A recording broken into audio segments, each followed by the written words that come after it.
ரஷ்யாவிடமிருந்து எரிபொருளை கொள்வனவு செய்வது குறித்து இலங்கை அரசாங்கம் உயர்மட்ட பேச்சுவார்த்தைகளை ஆரம்பித்துள்ளது.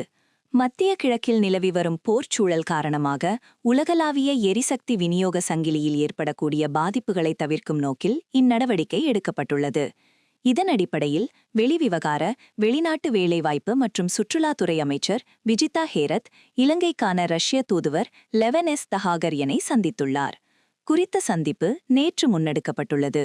ரஷ்ய எண்ணெயை கொள்வனவு செய்வதற்கு முன்னர் விதிக்கப்பட்டிருந்த தடைகள் தற்போது நீக்கப்பட்டுள்ள நிலையில் தடையற்ற எரிபொருள் விநியோகத்தை உறுதிப்படுத்த இலங்கை இந்த வாய்ப்பை பயன்படுத்திக் கொள்ள திட்டமிட்டுள்ளது.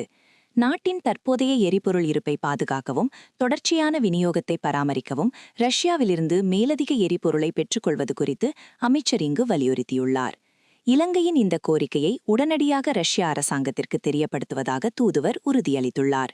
மேலும் எந்தவொரு இக்கட்டான சூழ்நிலையிலும் இலங்கைக்கு உதவ ரஷ்யா தயாராக இருப்பதாகவும் அவர் இதன்போது சுட்டிக்காட்டியுள்ளமை குறிப்பிடத்தக்கது.